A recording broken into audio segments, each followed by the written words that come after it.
হে মাতৃশক্তি, আজ আপনি গর্ভ গীতা শ্রবণ করছেন।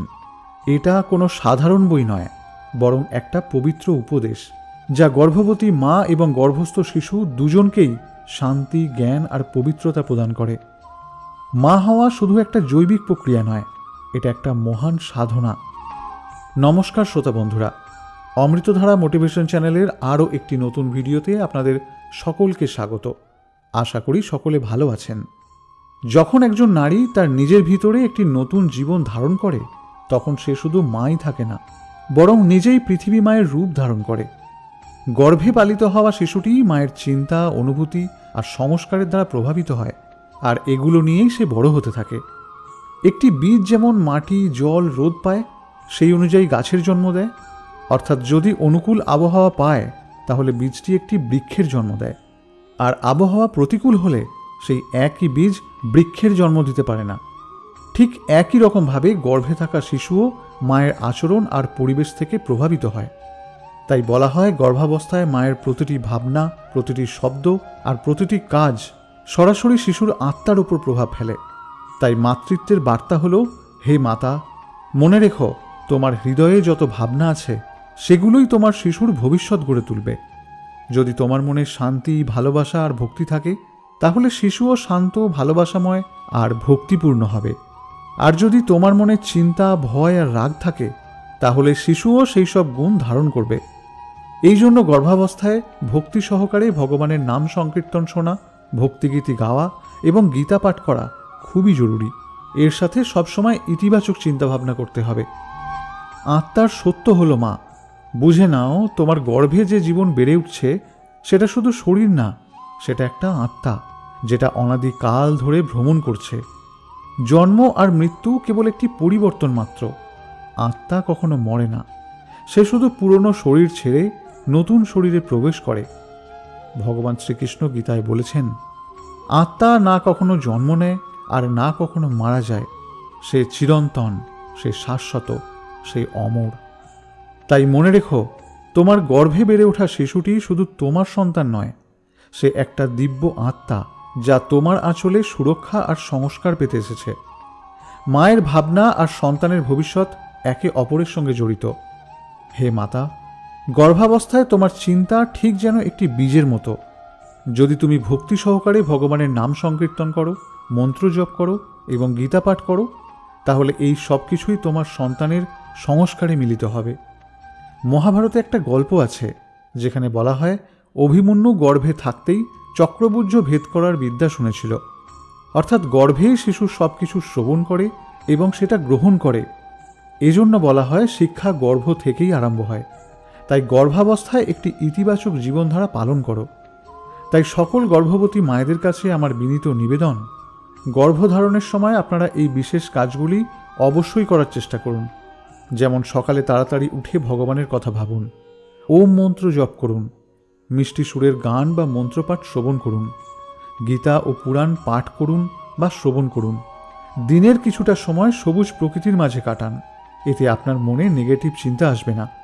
সর্বদা সাত্ত্বিক আহার অর্থাৎ নিরামিষ সহজপাচ্য আহার গ্রহণ করুন।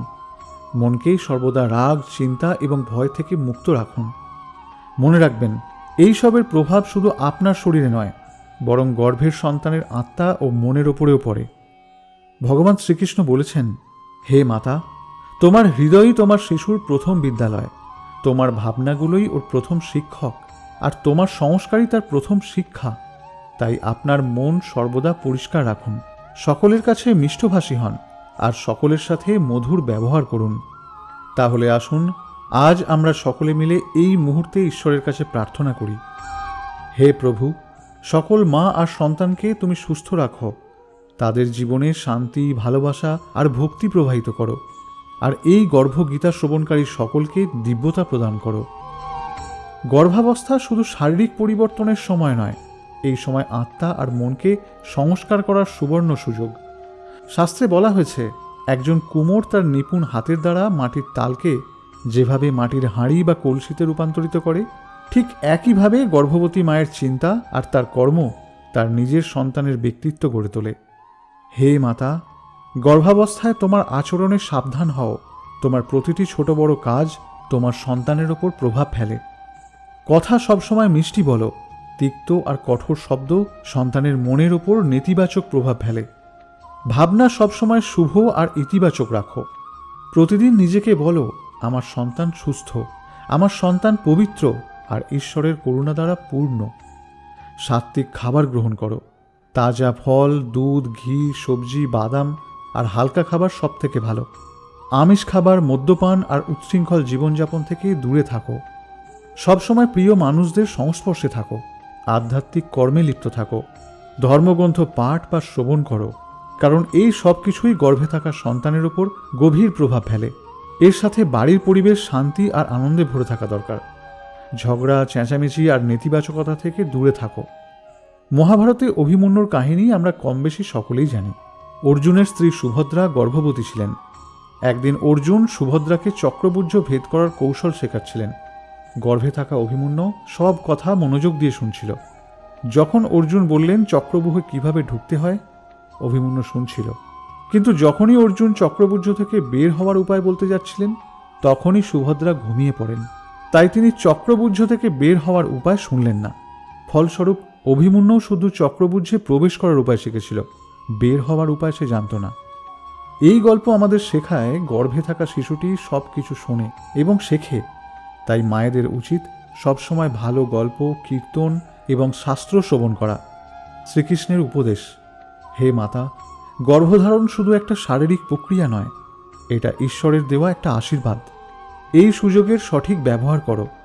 যখন তুমি ঈশ্বরের নাম নাও, যখন তুমি ভজন গাও, যখন তুমি গীতার মধুর বাণী শ্রবণ করো, তখন তোমার শিশু এই সব কিছুই নিজের মধ্যে আত্মসাৎ করে। গর্ভাবস্থায় তোমার প্রতিটি অনুভূতি, প্রতিটি কর্ম, প্রতিটি কথা ভবিষ্যতের ভিত্তি গঠন করে। তাই সব সময় পবিত্র থেকো। মায়েরা, গর্ভাবস্থায় প্রতিদিন কিছু সময়ের ধ্যান আর প্রার্থনা করে কাটাও। শান্ত হয়ে বসো, চোখ বন্ধ করো, তোমার হৃদয়ে মনোযোগ দাও। অনুভব করো ঈশ্বরের আলো তোমাকে আর তোমার শিশুকে আশীর্বাদ করছে। দীর্ঘ নিঃশ্বাস নাও আর ওম মন্ত্র জপ করো। এই সাধনা তোমাকে ভেতর থেকে শান্ত করবে আর শিশুকে দিব্যতা প্রদান করবে।